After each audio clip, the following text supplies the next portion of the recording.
en el contexto cultural histórico que no te lo van a explicar. En esos días de Hechos de los Apóstoles, en los días de Santiago, se utilizaba, hermano, pastor, amigo, se utilizaba el aceite solamente para ese uso, hermano. Yo puedo lanzar un reto. Busquen cualquier carta de Pablo si hay aceite de unción. Busque si en primera y segunda carta de Pedro se está hablando de aceite de unción. Primera, segunda y tercera pequeña carta de Juan, búsqueme si hay ahí eso. Búsqueme en la carta de Pablo. Búsqueme en la carta a los Hebreos, que tiene mucha relación con el Antiguo Testamento, la carta a los Hebreos. Búsquemela, no hay. La carta a Filemón, pastor de una iglesia en su casa, no hay en ninguna de las 14 cartas de Pablo, porque creo que escribió Hebreos. ¿Por qué Santiago es el único que menciona eso? Porque Santiago se está refiriendo a la obra de que el enfermo iba a ser atendido con la limpieza que producía el aceite, hermanos. Eso es todo. El único texto en el Nuevo Testamento que te habla de aceite es ese. Ninguno más. Porque para los apóstoles era claro que el anuncio del Espíritu Santo había llegado. Ellos entendían perfectamente que lo que ocurrió el día de Pentecostés fue el cumplimiento del anuncio del Espíritu Santo. Ellos tenían claro que ahora el Espíritu Santo estaba en ellos. ¿Cómo están ustedes? Díganle amén. Como el Dios hombre, el Cordero de Dios, ahora sus pies entrarían a la santa ciudad. Ahora, como es importante para entender conceptos en este tiempo y en esta enseñanza, yo quiero que usted se prepare para una nutrida enseñanza. Vamos a definir. El tipo es el anuncio de Dios y el antetipo es el cumplimiento del anuncio. La palabra de Dios está llena de anuncios. Ese anuncio también representa un precedente.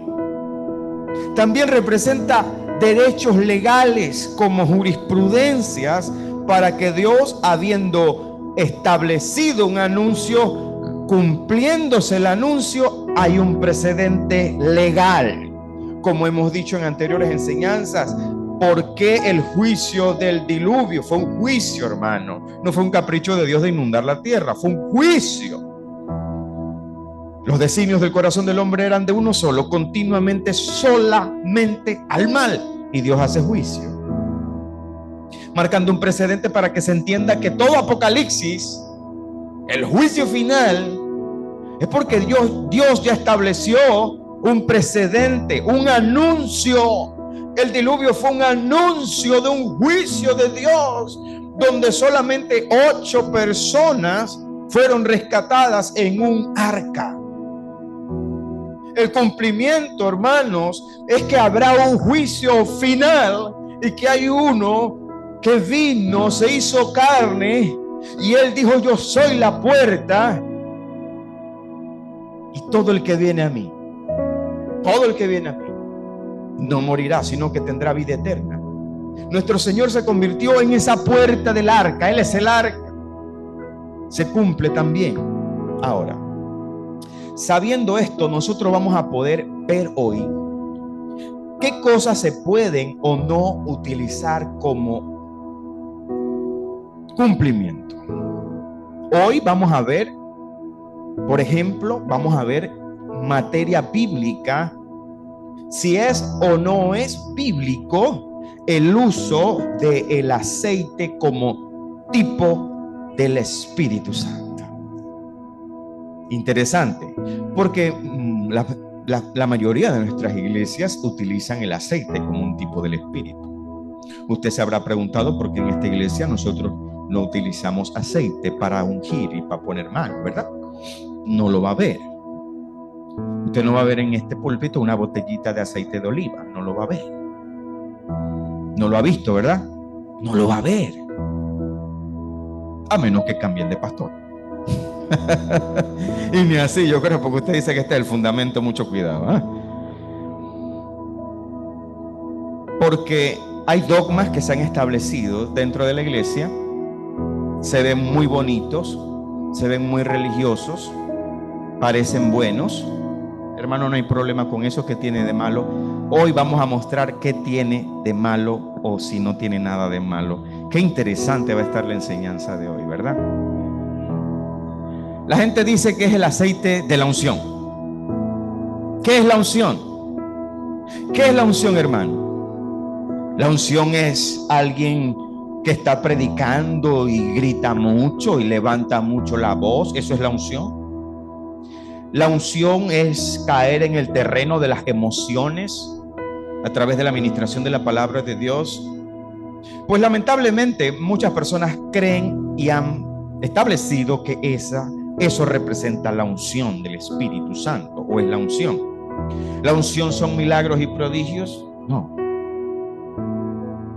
Gente que se cae, que da vueltas. No, eso no es la unción. Se quiere atribuir eso a manifestaciones del Espíritu Santo, pero ya nosotros hemos trabajado en ese tema. Hoy no vamos a tocar eso.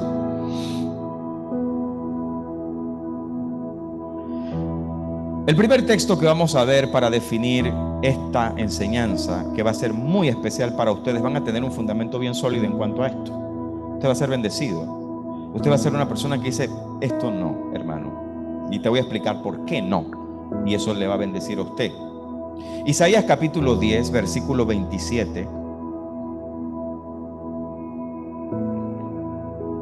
Dice la palabra del Señor: acontecerá en aquel tiempo que su carga será quitada de su hombro y su yugo de tu cerviz, y el yugo se pudrirá a causa de la unción. Tengo que decir, hermano, que este texto ha sido sacado de contexto muchísimas veces para atribuir a que nosotros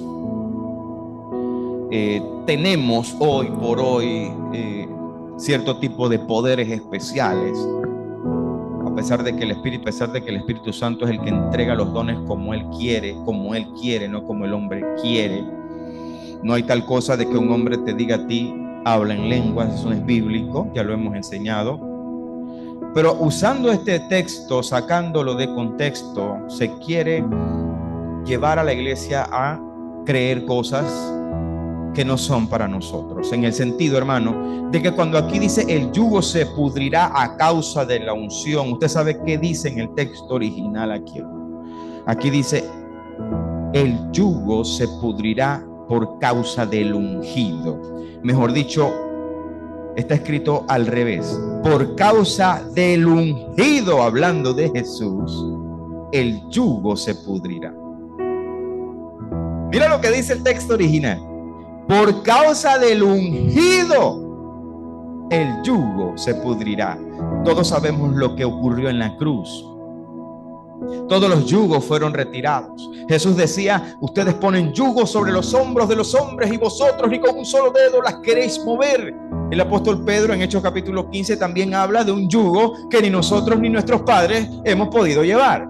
Esos yugos de esclavitud son los que Pablo se opone vehementemente en Gálatas, cuando habla de que estos infiltrados nos querían hacer volver nuevamente a los yugos de esclavitud, a los cuales, dice Pablo, ni por un momento nosotros accedimos.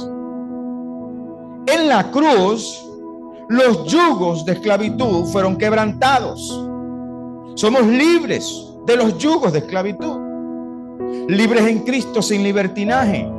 A eso se refiere Isaías capítulo 10, versículo 27. Por causa del ungido, el yugo se pudrirá. Amén.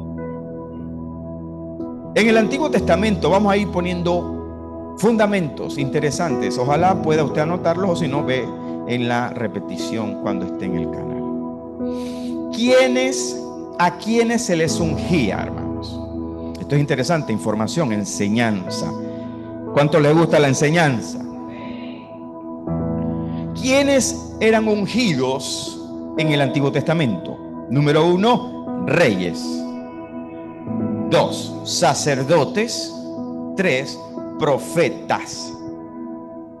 Si quiere anotar versículos, porque esta es una enseñanza nutrida, usted puede anotar Primera de Samuel, capítulo 16, versículo 1, Primera de Samuel, capítulo 9, versículo 16, Primera de Samuel, capítulo 10, ya lo dije, versículo 10, 1, 16, 1 y 9, 16, todo en Primera de Samuel.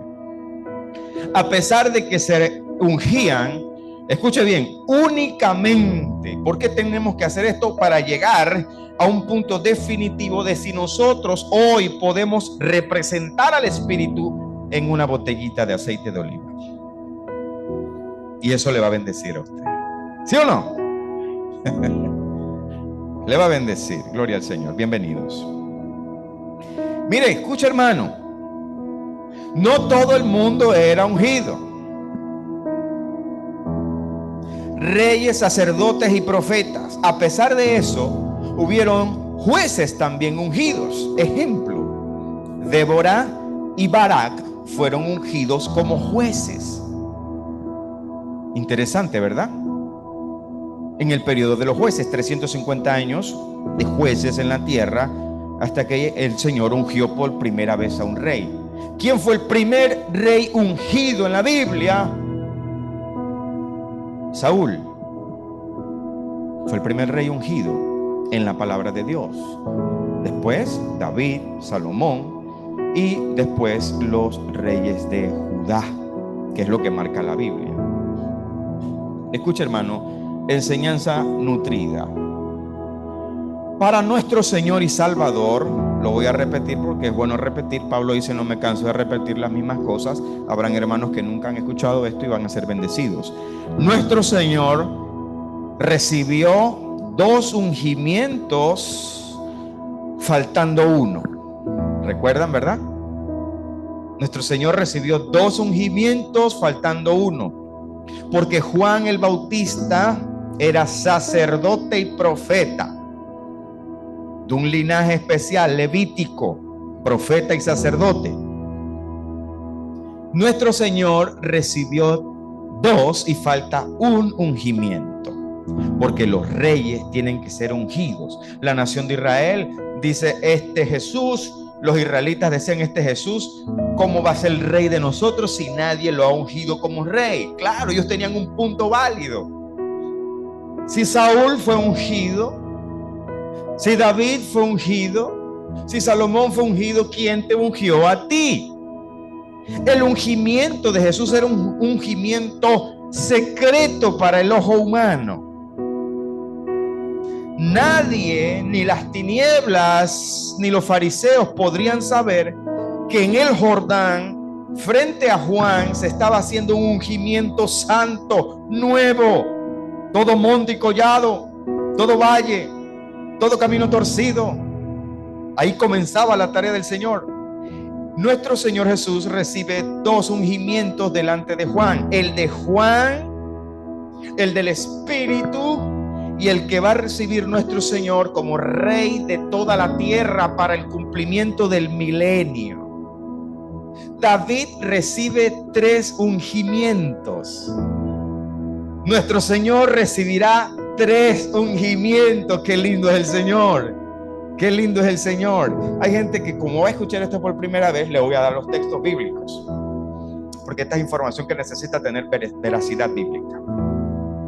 David fue ungido como rey por Samuel. Primera de Samuel, capítulo 16, del 12 al 13. David, su segundo ungimiento fue por la tribu de Judá. Eso está en Segunda de Samuel, capítulo 2, versículo 4, y Segunda de Samuel, capítulo 2, versículo 7. Y el tercer ungimiento de David fue por los ancianos ya establecidos por el mismo David. Eso está en Primera de Crónicas, capítulo 11, versículo 3, y Segunda de Samuel, capítulo 5, versículo 3. Los 3 ungimientos de David: Samuel, Judá, la tribu, y los ancianos. Nuestro Señor recibirá lo mismo, pero en otra forma. El profeta y sacerdote que unge en agua. Nuestro Señor fue Juan el Bautista. Cuando nuestro Señor se sumerge en las aguas, está cumpliendo el primero. Cuando nuestro Señor sale de las aguas, ¿quién viene descendiendo del cielo? El Espíritu Santo, el segundo ungimiento del Señor, en misterio, oculto a las tinieblas. El de Juan es como representando el de Samuel. El del Espíritu es como representando el de Judá. Y el del milenio, que se dará según lo que está registrado en Apocalipsis 24, y vi tronos y se sentó sobre ellos los que se les dio capacidad de juzgar, lo harán los 12 apóstoles de Jesús con los 12 hijos de Jacob. Vertirán aceite de la unción sobre nuestro Señor para ungirlo como rey de toda la tierra para el milenio. Alabado sea el Señor. Qué hermoso momento. ¿Se lo puede imaginar? ¿Se lo puede imaginar? El ungimiento de los ancianos que recibe David, también nuestro Señor recibirá un ungimiento de un presbiterio, los 12 de Jesús y los 12 de Jacob. Ancianos, los 24 en total, ungirán a nuestro Señor. Aleluya, qué hermoso momento. Estas eran las representaciones del antiguo. Hermano, no era cualquiera que era ungido. Los corderos que se sacrificaban en el Antiguo Testamento por parte de los patriarcas y sacerdotes, profetas y jueces, fueron el tipo del Cordero de Dios en Cristo Jesús. Desde que la nación de Israel sale con mano poderosa de Egipto, se comienza y Dios ordena que a partir de ese momento se va a celebrar esa fiesta como celebración y conmemorar ese portento de cómo Dios con mano poderosa saca al pueblo de un dominio, de un yugo de esclavitud, de un faraón. A través de los tiempos se hacía este ritual. Se establece oficialmente cuando la ley llega a Moisés y se establece todas las normativas de los sacrificios, etcétera, etcétera. Ahora, yo le estoy mostrando primero los tipos que representan a Cristo. Hay muchísimos. Ustedes saben quién era José para la nación de Israel, el tipo del Mesías. Usted sabe quién fue Abraham, Isaac, Jacob, ¿verdad que sí? Nosotros venimos dando mucha enseñanza en relación a esto, pero esto es ahora. Vamos a hacer un pequeño toque en la parte de los tipos para el Señor, para que le demos fuerte en el Espíritu Santo y se aplica para nosotros en este tiempo. Hacia allá vamos, estamos colocando fundamentos. Tipos muy importantes y significativos que representaban a Cristo como tipo. Repito, ¿qué es un tipo? El anuncio de Dios, y el antetipo es el cumplimiento del anuncio. El antetipo. Uno de los tipos más significativos que representan a Cristo es la roca de la que bebieron el pueblo de Israel en el desierto. Usted sabe, y si no lo sabía, sepa que el hecho de Moisés golpear la roca cuando se le dijo háblale, le costó a ese gran hombre de Dios la entrada a la tierra prometida. Mucha gente se preguntaba, ¿pero por qué? ¿Qué tiene de malo pegarle una roca? La roca era Cristo. La roca representaba a Cristo. Cuando Dios le dijo golpea la roca, fueron 2 veces, y la otra era háblale a la roca. 2 veces el pueblo bebió de la roca. Dios estaba representando su misericordia, y Dios encontró que Moisés no representó su justicia y su misericordia cuando se le dijo háblale, y la roca era Cristo. Es un tipo del Señor, le costó la entrada.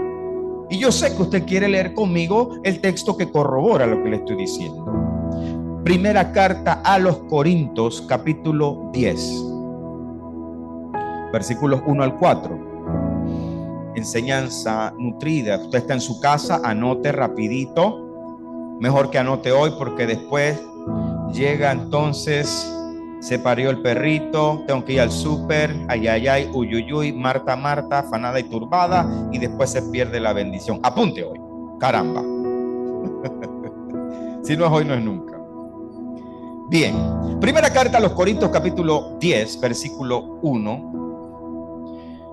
Porque no quiero, hermanos, dice el apóstol Pablo, que ignoréis que nuestros padres todos estuvieron bajo la nube y todos pasaron el mar. Pablo dice: yo no quiero que ustedes ignoren nada de lo que ocurrió en ese tiempo.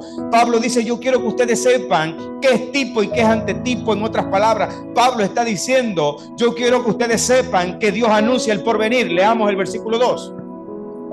Primera carta a los Corintios, capítulo 10, versículo 2.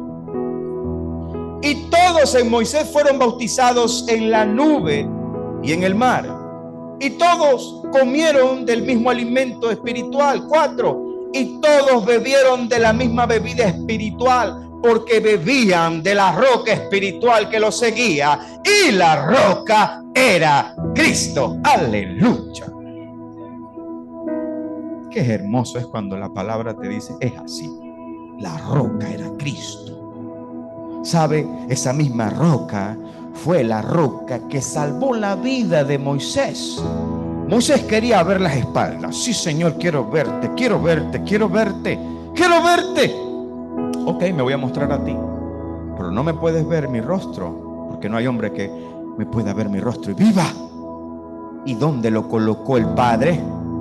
¿Dónde? Para los que niegan las tres personas, yo no sé cómo hacen. Los que niegan las tres personas, ¿dónde lo colocó el Padre? En la hendidura de la roca. La hendidura que también representa las heridas. ¿Sabía eso? La hendidura de la roca representa las heridas que recibiría el Mesías. Representa su costado. Esa hendidura representa sus costados, su costado, sus manos y sus pies. La hendidura de la roca donde Moisés pudo estar mientras que pasaba la humanidad del Padre, y Moisés vio sus espaldas. Esa roca también era Cristo. Aleluya. Ahora usted ve por qué golpear la roca no fue cualquier cosa. Hoy, todos los que estamos dirigiendo pueblo, cuidado con golpear la roca. Muchas cosas que se están enseñando y aplicando en nuestras iglesias, hermanos, golpean la roca. Golpean la roca.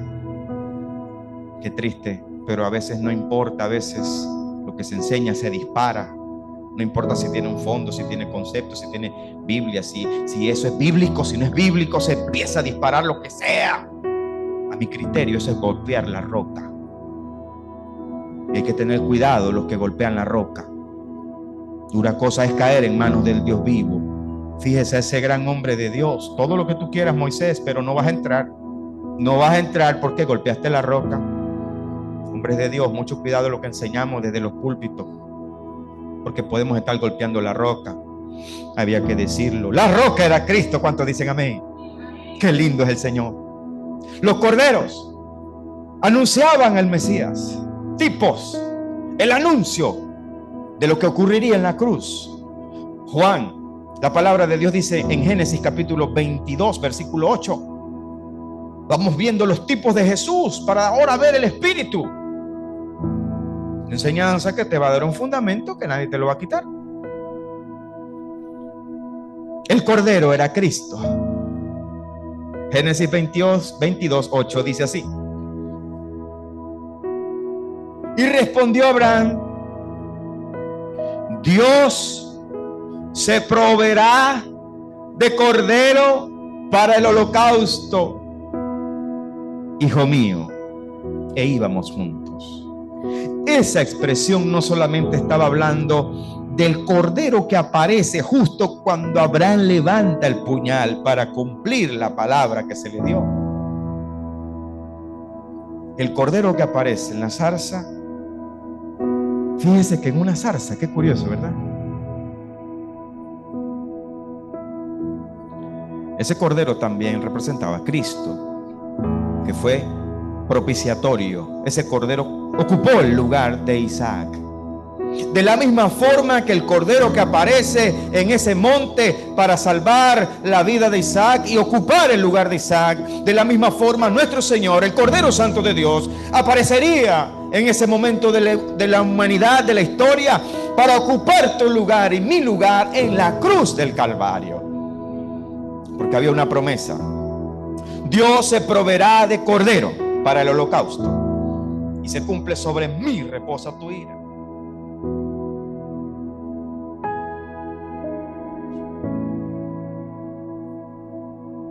Ahora yo le hago una pregunta.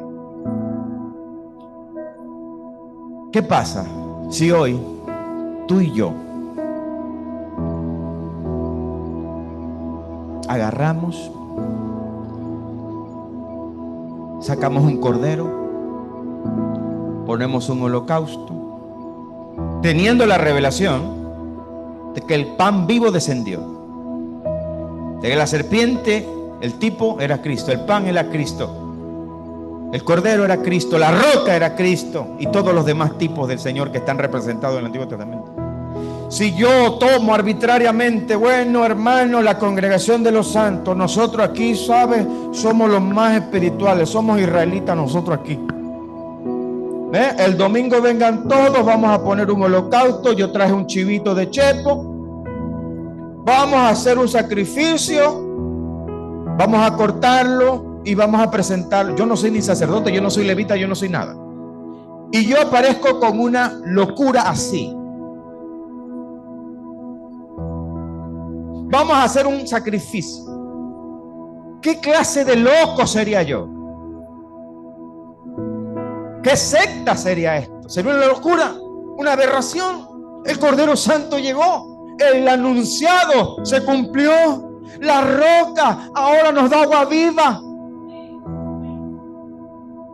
Por sus llagas fuimos nosotros curados. Hemos mirado la cruz.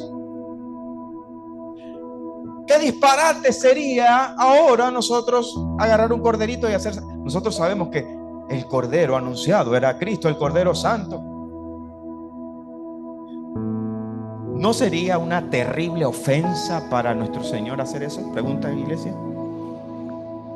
¿No sería una aberración, una ofensa, abominación y pisar la sangre del cordero? Horrible. Sería horrible, ofensa completamente. ¿Por qué sería una ofensa, iglesia? Porque el anuncio se cumplió. Todos los tipos que anunciaban al Señor, la serpiente, el pan, la roca, el cordero.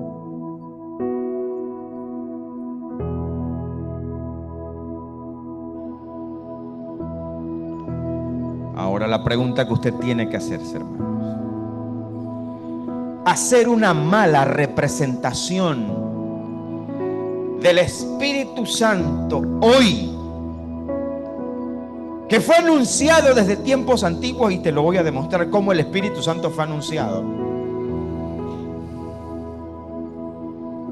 ¿Por qué, querido hermano? ¿Por qué es tan fácil entender que es una ofensa? Sería una ofensa. Sería una ofensa para el sacrificio santo hoy inventar sacrificios de cordero, ¿verdad que sí? Porque fue anunciado y se cumplió. ¿Por qué no es una ofensa mal representar al Espíritu Santo hoy? ¿Por qué si el Espíritu Santo fue anunciado igual que el Mesías? Y cuando nos hacemos la pregunta, nuestro corazón salta. Usted se imaginó esa escena, nosotros matando una oveja y haciendo un holocausto. ¿Qué es esa? Ni siquiera lo podemos imaginar, es aberrante. No porque es una mala práctica, porque sabemos que el anuncio se cumplió.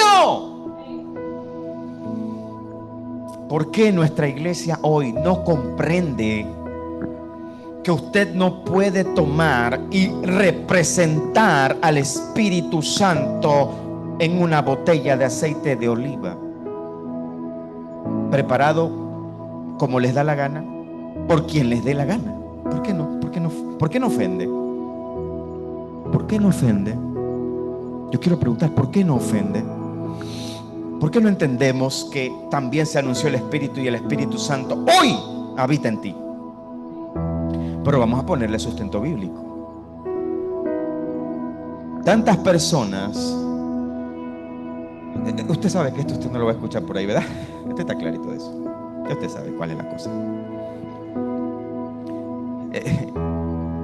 Textos sacados de contexto, como lo que está establecido en el Salmo 92, versículos 10 y 11, utilizan hoy para justificar que hoy usted puede representar el Espíritu Santo como un aceite. Por eso le dijimos desde el comienzo, usted no va a ver aquí una botellita de aceite en el púlpito. Escucha, hermano, pero yo quiero hacer una salvedad. Yo respeto lo que cada iglesia quiere hacer, ¿verdad? Somos respetuosos.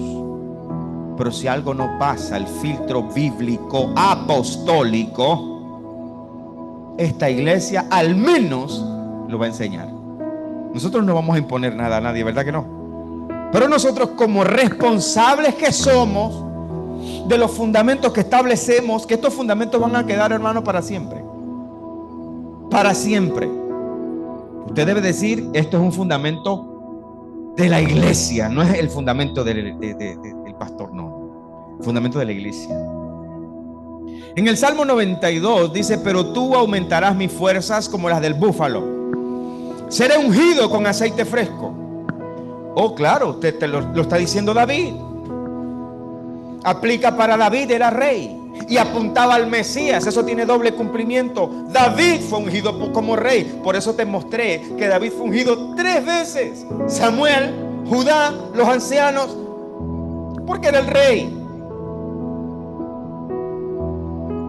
Y apuntaba al Mesías. Cuando usted lee completo ese salmo, está apuntando al Mesías. Como muchos salmos, el 22, el 88, el 23. Usted sabe que los salmos anuncian al Señor. Aquí no está hablando de que todos nosotros aplicaríamos eso como doctrina, no. Pero te agarran este versículo y dicen, aquí dice, hermano, aquí dice, claro, ahí dice. Pero lo estamos sacando de contexto si lo usamos así. Yo creo que la iglesia no debe ofender a la persona del Espíritu Santo. Yo no sé usted, pero yo creo que esto ofende a la persona del Espíritu Santo. Por eso muchas veces no se sabe por qué hay cosas que pasan mal y no ocurren algunas cosas en ciertas congregaciones. Para que usted tenga una idea nada más, cómo se preparaba el aceite de la unción. Yo se lo quiero mostrar, porque si yo le muestro eso, usted va a hacer una pregunta en su cabeza. ¿Cómo es posible hoy que cualquiera agarra, machaca 4 ramas de esto, 3 ramas del otro, revuelve eso, echa el aceite de oliva, a vender, se ha dicho, el aceite de la unción? ¿Usted sabe cuántas marcas de supuesto aceite de la unción se venden? Eso es una industria a lo interno de la iglesia evangélica. ¿Sabía usted eso? Se venden miles y millones de dólares del aceite de la unción. El aceite de la unción de fulano, el aceite de la unción de mengano, el de Israel, que el del monte de no sé dónde, que el de la profeta tal, que el del profeta, que el aceite de la unción del apóstol tal. Y eso se volvió una mercadería a lo interno de la iglesia. Como que cualquiera tiene fórmulas de hacer, cualquiera agarra 4 ramas de 4 cosas, las machaca y les echa aceite. ¿Qué es esto? Éxodo capítulo 30, versículo 22. Vamos a ver qué dice la Biblia. Vamos a ver si esto es cualquiera cosa que cualquiera agarra y machaca ramas. Vamos a ver si cualquiera está autorizado para esto. ¿Cuánto le gusta que haya versículos bíblicos para esto? Éxodo 30, 22. Habló más Jehová a Moisés, no a cualquiera, levita, sacerdote y profeta, diciendo, mire esto, mire el detalle. Tomarás especias finas de mirra excelente, 500 ciclos. Mire el detalle. Y de canela aromática la mitad. Esto es 250 ciclos de cálamo aromático 250. de casi a 500 según el ciclo del santuario, y de aceite de olivas un hin. No sé ni qué es un hin, lo voy a investigar. Y harás de ello el aceite de la santa unción superior, ungüento, según el arte del perfumador. Será el aceite de la unción santa. Con él ungirás el tabernáculo de la reunión, el arca del testimonio, la mesa con todos los utensilios, el candelero con todos sus utensilios, el altar del incienso, el altar del holocausto con todos sus utensilios, y la fuente y su base. Así los consagrarás y serán cosa santísima. Todo lo que tocare en ellos será santificado. Tengo que leerlo todo, fíjese. Ungirás también a Aarón. ¿Quién era Aarón? Un levita, sacerdote, y a sus hijos, no a cualquiera. Y los consagrarás para que sean mis sacerdotes. 31. Y hablarás a los hijos de Israel diciendo: este será mi aceite de la santa unción por vuestras generaciones. Miren lo que dice el 32. Sobre carne de hombre no será derramado. Esto no era para los levitas, hermanos, los reyes que Dios escogía. Repito, sobre carne de hombre no será derramado.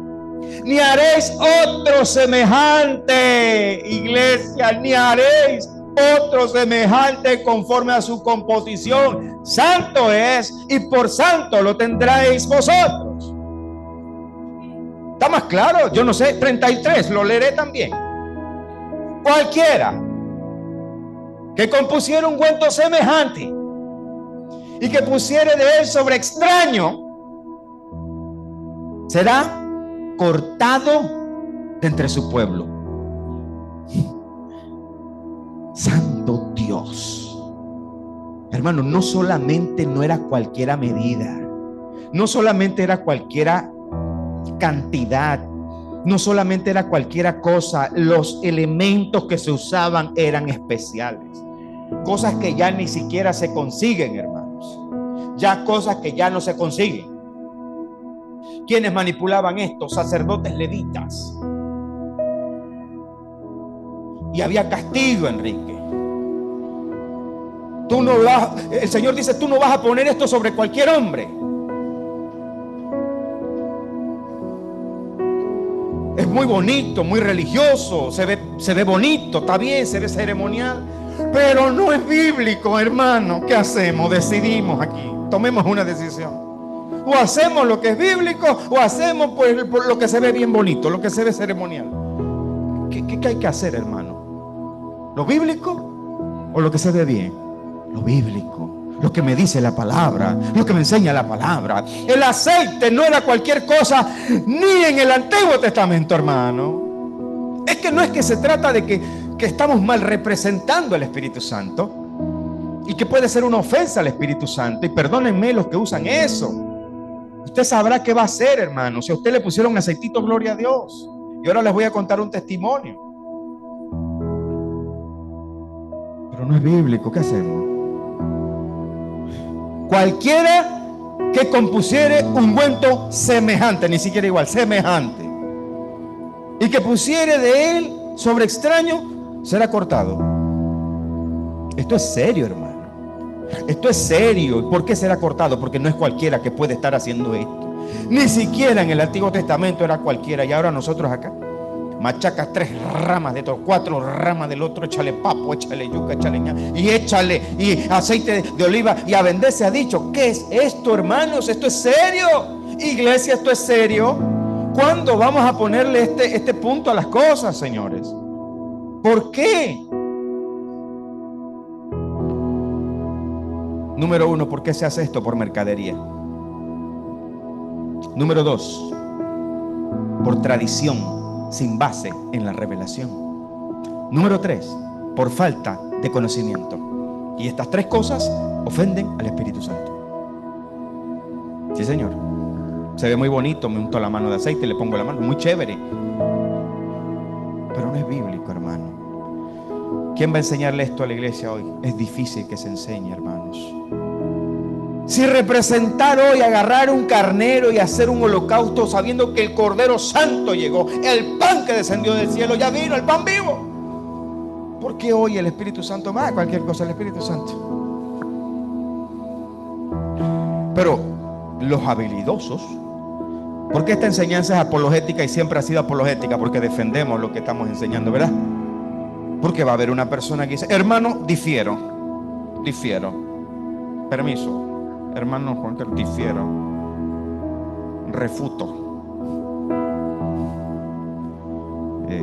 Dígame, hermano, ¿en qué usted dice? Hermano, en Santiago habla del aceite. Gracias, hermano, ya le voy a explicar qué es lo que está pasando en Santiago. Gloria a Dios, siento algo. Santiago 5, capítulo 13, dice la palabra de Dios y te lo voy a explicar. Sí, Señor, en Santiago habla del aceite. Sí, vamos para allá. No vamos a dejar cabo suelto. ¿Está alguno enfermo entre vosotros? ¿Está alguno entre vosotros afligido? Dice el Señor. Haga oración. ¿Está alguno alegre? Cante con alabanza. ¿Está alguno enfermo entre vosotros? Llame a los ancianos de la iglesia y oren por él, ungiéndole con aceite en el nombre del Señor. Y la oración de fe salvará al enfermo y el Señor lo levantará. Y si hubiere cometido pecados, le serán perdonados. Escuche, esta es una de las razones por las cuales por poquito, dijo Carlitos, el libro de Santiago no se incluye en el canon, porque hay cositas como que chocan con Pablo, chocan con lo que establece el Señor primero. Escuche, el aceite de la unción que se está hablando aquí, número uno, el aceite no es el que sana. El mismo escritor sagrado dice: y la oración del fe salvará al enfermo, no el aceite.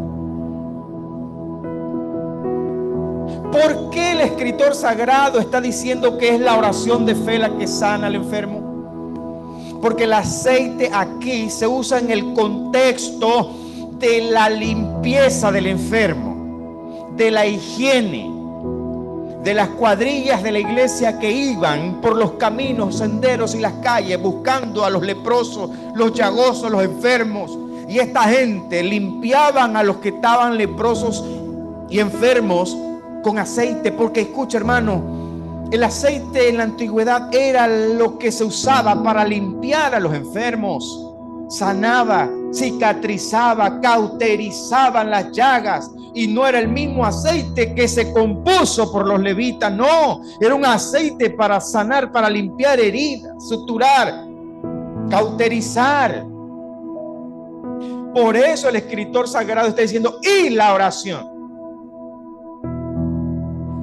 En los días de Santiago ya nuestro Señor había partido, tenía que ver con Hechos de los Apóstoles. Habían gente que caminaba por las calles recogiendo enfermos, recogiendo leprosos, limpiando. Los hermanos limpiaban. Y es lo que nosotros también queremos hacer: ir a buscar al que esté por allí y buscar la manera de darle un alivio. Algo, no le vamos a arreglar la vida, pero queremos darle un alivio. Decir: en un día me visitó Dios por medio de un ángel. Yo no sé quién era esa gente, pero llegaron aquí y me dieron algo.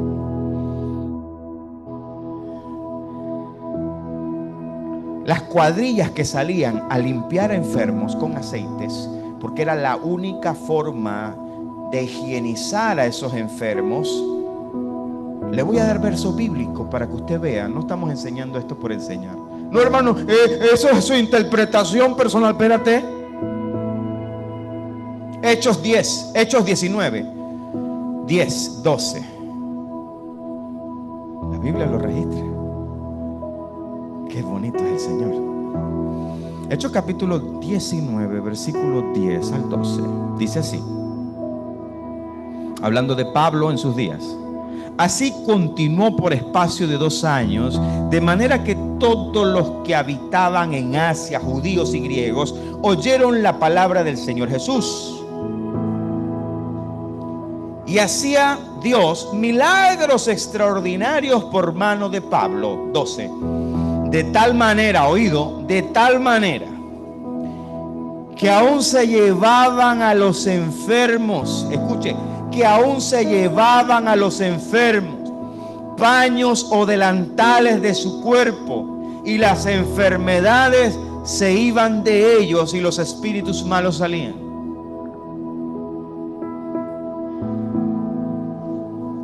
Los paños y delantales que se hablan aquí, hermano, son de creyentes que iban por las calles limpiando enfermos y orando por ellos. Y escuche, estas personas, por medio de la oración, mientras le hacían la higiene y la limpieza, los enfermos eran sanos.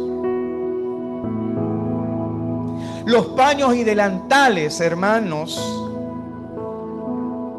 por los que el apóstol Pablo oraba, era para las personas que salían en cuadrillas a hacer la obra de misericordia con los enfermos en las calles. Pablo oraba por ellos. ¿Por qué delantales? Yo te hago la pregunta, hermano. ¿Usted sabe qué es un delantal? ¿Sabe qué es un delantal? Usted se pone el delantal para cubrirse en la cocina de salpicaduras de cocina, ¿cierto? Se usan también de otra manera en la medicina, uniforme de otra forma, pero en la antigüedad, no tanto, estoy hablando del siglo XIV, siglo XV, se empezaron a cambiar los delantales por uniformes más completos. Pero los médicos también usaban delantales. ¿Por qué delantales y paños? ¿Por qué? Porque estas personas se ponían delantales, ¿para qué? ¿Para qué el delantal, hermano? Usted tiene que hacerse pregunta, ¿por qué el delantal? Porque esta gente se ponían delantales para llegar a los enfermos y limpiarlos, hermanos. Con aceite los limpiaban, ya sea que fueran leprosos, tuvieran algún tipo de enfermedad, los limpiaban, y el delantal les protegía un poco. Y los paños eran los paños con los que limpiaban a los enfermos. Esos paños no eran cualquier paño, hermano, no eran los paños de la mesa. Eran paños de limpieza para enfermos, delantales para ellos cubrirse en la labor de ir a las calles a ver los enfermos, el menesteroso. ¿Por qué paños? ¿Por qué manteles? Porque en ese tiempo había muchas enfermedades, había mucha lepra. Y esta gente salía con mucho amor a darles asistencia a los enfermos. Y Pablo oraba por ellos. Y el escritor sagrado registra como si los paños y los manteles hacían el milagro. Pero en realidad era la oración de ellos, era la fe de ellos. Y la oración sanará al enfermo, hermano, no el paño, no el mantel. La oración era. En el contexto cultural histórico que no te lo van a explicar. En esos días de Hechos de los Apóstoles, en los días de Santiago, se utilizaba, hermano, pastor, amigo, se utilizaba el aceite solamente para ese uso, hermano. Yo puedo lanzar un reto. Busquen cualquier carta de Pablo si hay aceite de unción.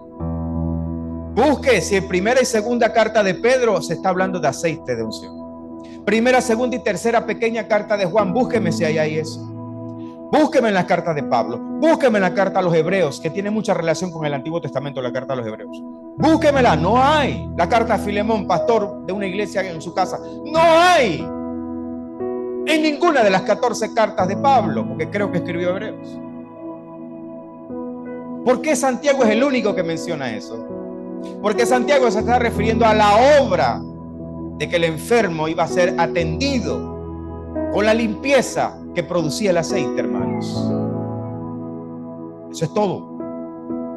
El único texto en el Nuevo Testamento que te habla de aceite es ese. Ninguno más.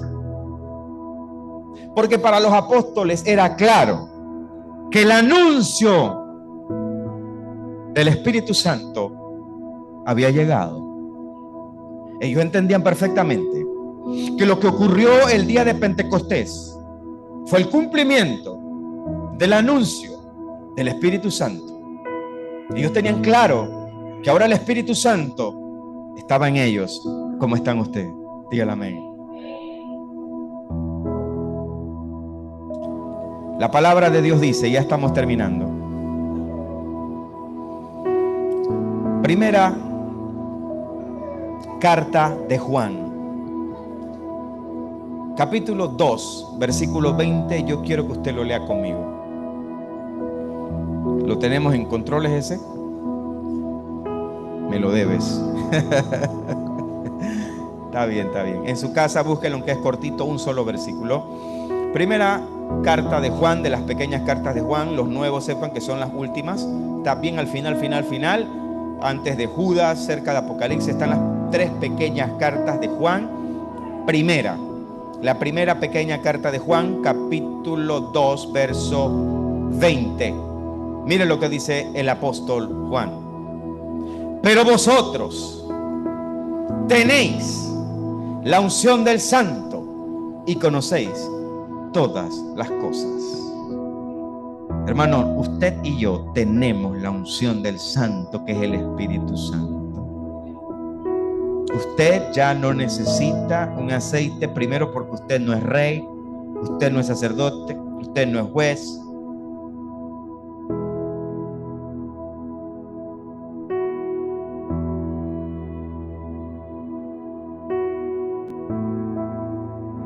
Ahora habita en ti. Es la fuerza, el poder del Espíritu Santo que descendió del cielo. Juan no está diciendo que hay una botellita de aceite en cada iglesia. Juan está diciendo: vosotros tenéis la unción del Santo y conocéis todas las cosas. Usted conoce todas las cosas. Usted tiene la revelación. Usted sabe que lo que se anunció ahora se cumplió. El Espíritu Santo que se anunció desde los profetas ahora descendió y viene a hacer habitación en todo aquel que cree. Aleluya. Somos bendecidos porque conocemos todas las cosas. Primera carta a los Corintios, estamos cerrando. Primera carta a los Corintios, capítulo 6, versículo 19. Aquí el consejo sale de la palabra y la verdad debe salir de la palabra. Aquí no estamos inventando cuentos. Primera carta a los Corintios, capítulo 6, versículo 19. Pablo, lleno del Espíritu, dice: ¿O ignoráis que vuestro cuerpo es templo del Espíritu Santo, el cual está en vosotros, el cual tenéis de Dios, y que no sois vuestros? Santo.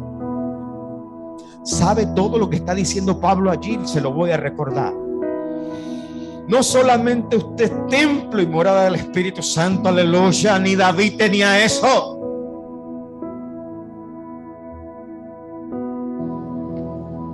Pablo dice: el cual tenéis de Dios. Es suyo, hermano. Es suyo, no está en una botella.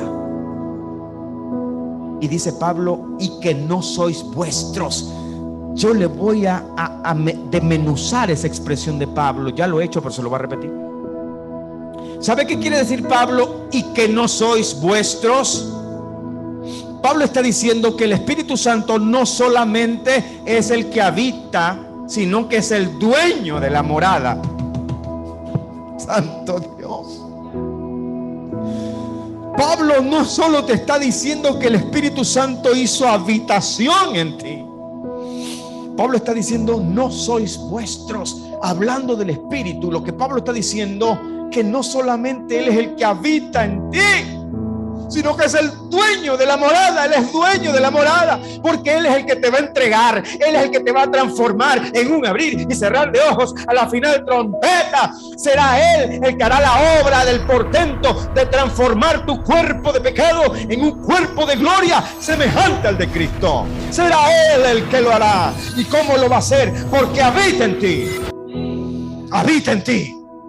Y cuando llegue el día que suene la trompeta, dentro de ti se sacudirá el Espíritu y te va a transformar en un abrir y cerrar de ojos. Aleluya. Qué hermoso es el Señor. ¿Sabe? Esto fue anunciado. Y quiero que usted lea conmigo Ezequiel capítulo 35. Qué hermoso es el Señor. El anuncio, el tipo y el antetipo. La importancia de comprender estas cosas te hace crecer en el Señor, ¿verdad que sí? Ezequiel capítulo 35, versículo 25, dice así: esparciré sobre vosotros agua limpia. Mira lo que está diciendo el Señor. Está anunciando el porvenir. Esparciré sobre vosotros agua limpia, Y seréis limpiados, aleluya, fuimos limpiados. Y seréis limpiados de todas vuestras inmundicias, y de todos vuestros ídolos os limpiaré. 26, os daré corazón nuevo, tenemos un corazón nuevo, y pondré espíritu nuevo dentro de vosotros, aleluya. Y quitaré de vuestra carne el corazón de piedra y os daré un corazón de carne. 27, de nuevo te lo repite, y pondré dentro de vosotros mi espíritu. ¿Dónde lo va a poner? ¿Dónde lo va a poner? Ahí no dice en una botella. Ahí no dice, hermano, en una botella.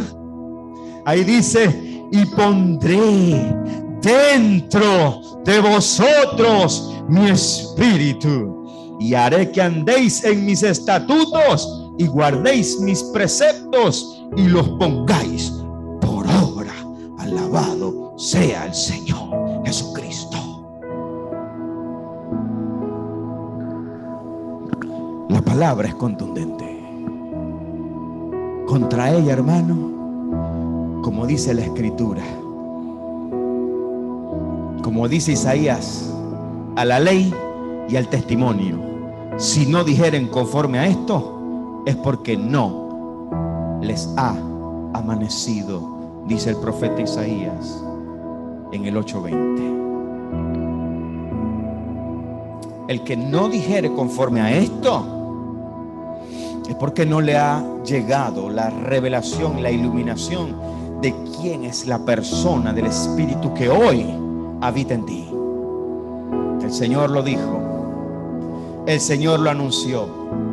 Él dijo que pondría dentro y pondré dentro de vosotros mi espíritu. Nuestro Señor Jesús también anunció esto de una manera valiente en el último día de la fiesta. En Juan 7:37 dice la palabra: en el último y gran día de la fiesta, Jesús se puso en pie y alzó la voz diciendo, mire lo que dijo Jesús. El último día de la fiesta, los sacerdotes hacían un ritual y sacaban del agua estancada para llevarla de nuevo al tabernáculo y hacer el ritual de la purificación.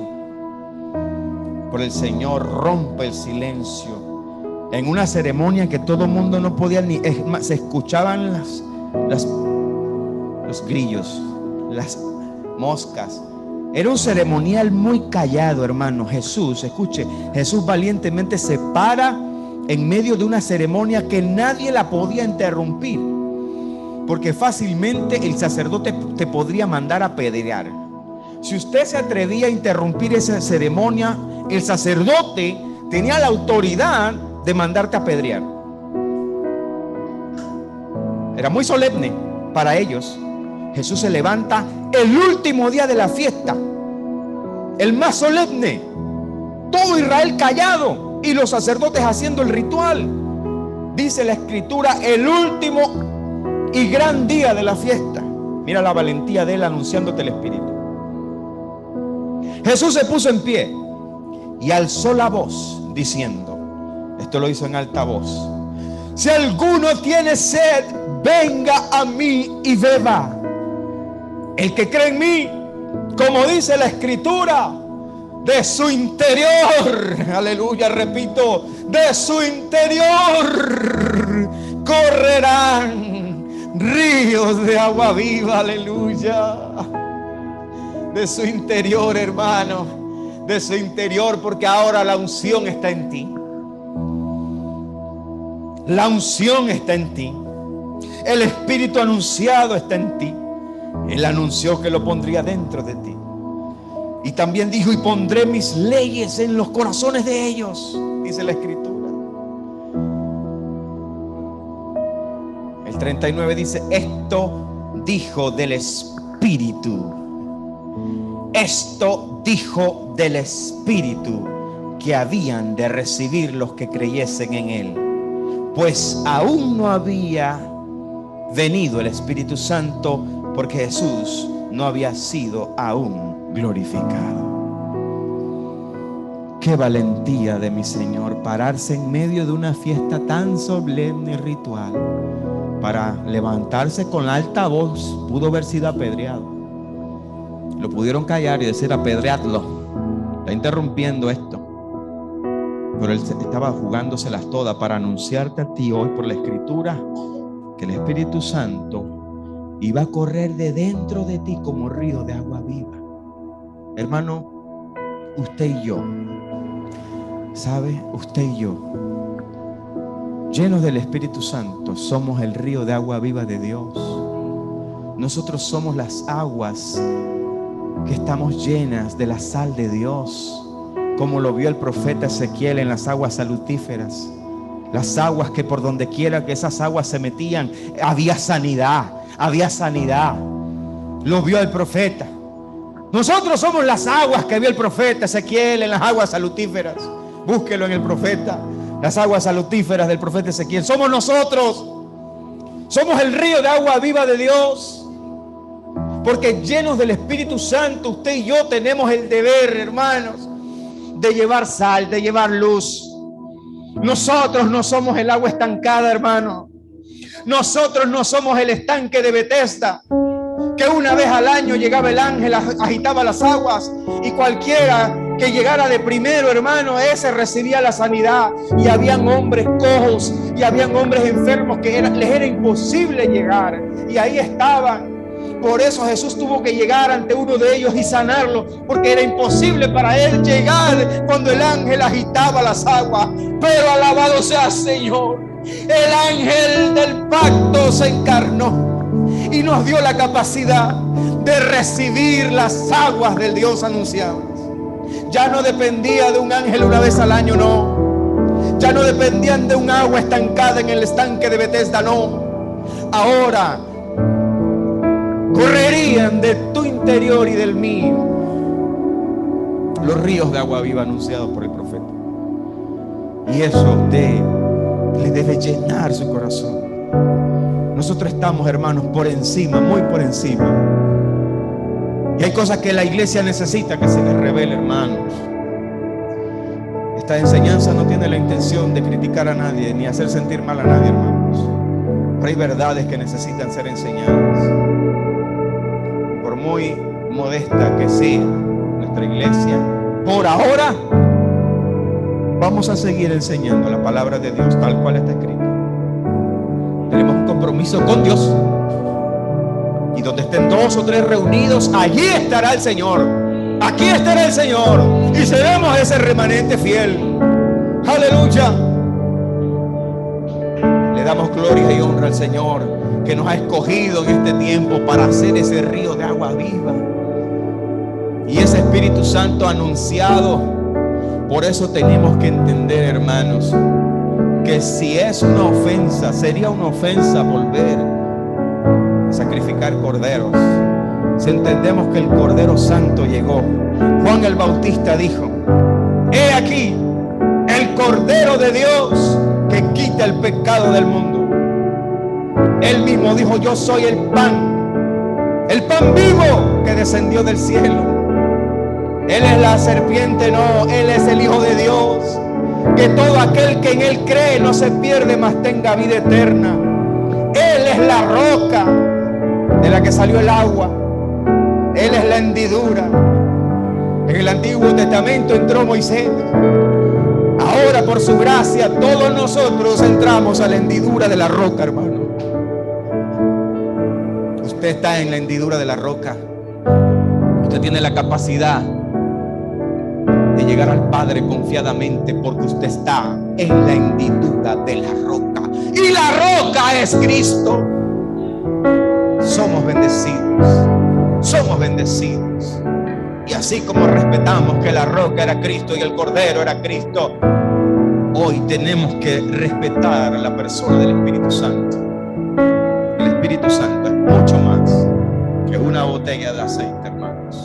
Con mucho respeto, ¿verdad? Con mucho respeto y consideración a todos. Tenemos que honrar, respetar la persona del Espíritu Santo, porque habita en ti. Tú eres el río de agua viva. Tú eres la fuente inagotable del Señor. Tú eres la sal, tú eres la luz.